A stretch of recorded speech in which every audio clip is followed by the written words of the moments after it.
In 10 years, how is life going to be different because of AI for just a normal person? Well, 10 years is a long time. In 10 years, probably AI could do anything better than a human can, cognitively. Probably almost, I think in 10 years, based on the current rate of improvement, AI will be smarter than the smartest human. Technology. We've come a long way in a short amount of time.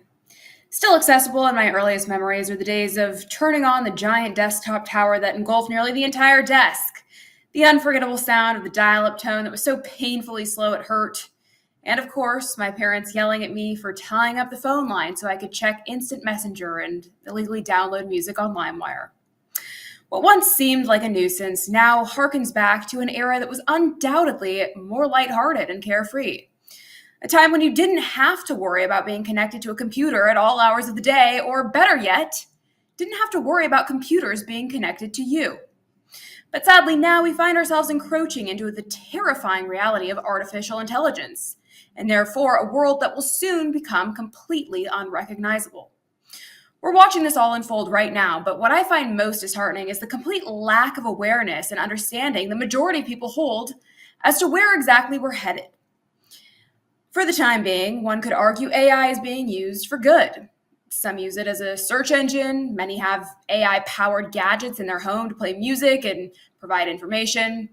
We're even seeing AI being implemented and utilized within our own government, courtesy of Elon Musk and Doge, to reduce waste, fraud, and abuse.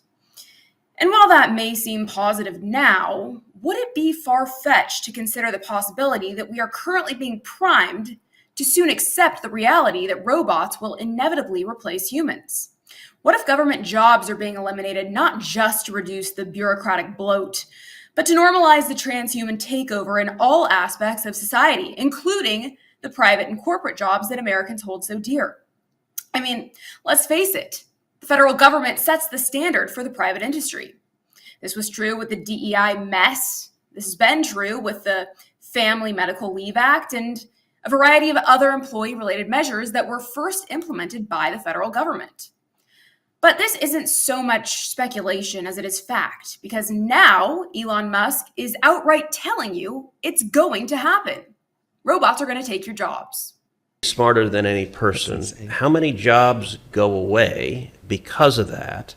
And what do people do if you've got millions of people that are losing their jobs? Like that, a lot of people are understandably freaked out about that. Well, goods and services will become as close to free.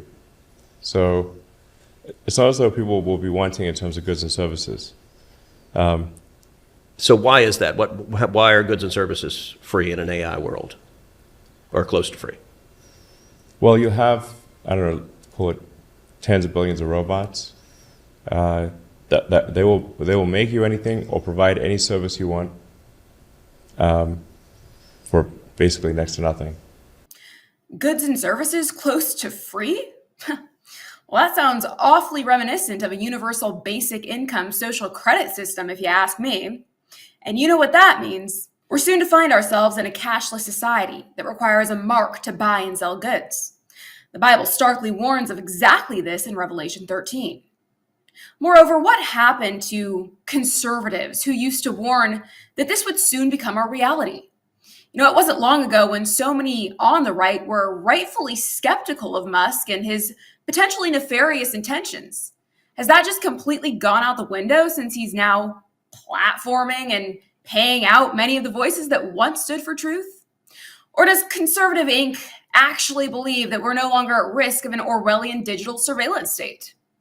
Let's not forget, it is Elon Musk who talks openly about chipping our brains. In a lot of ways, it's kind of like a Fitbit in your skull with tiny wires. We feel confident about getting the link procedure, the installation of a link, done in under an hour. So you can basically go in the morning and leave the hospital in the afternoon.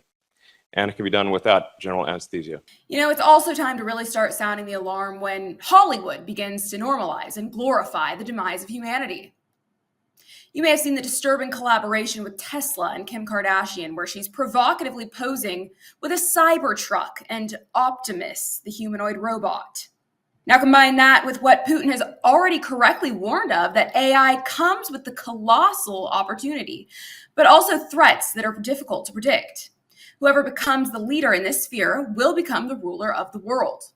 And he's correct, as we're now hearing about the early stages of military drone development in which AI will play a key role.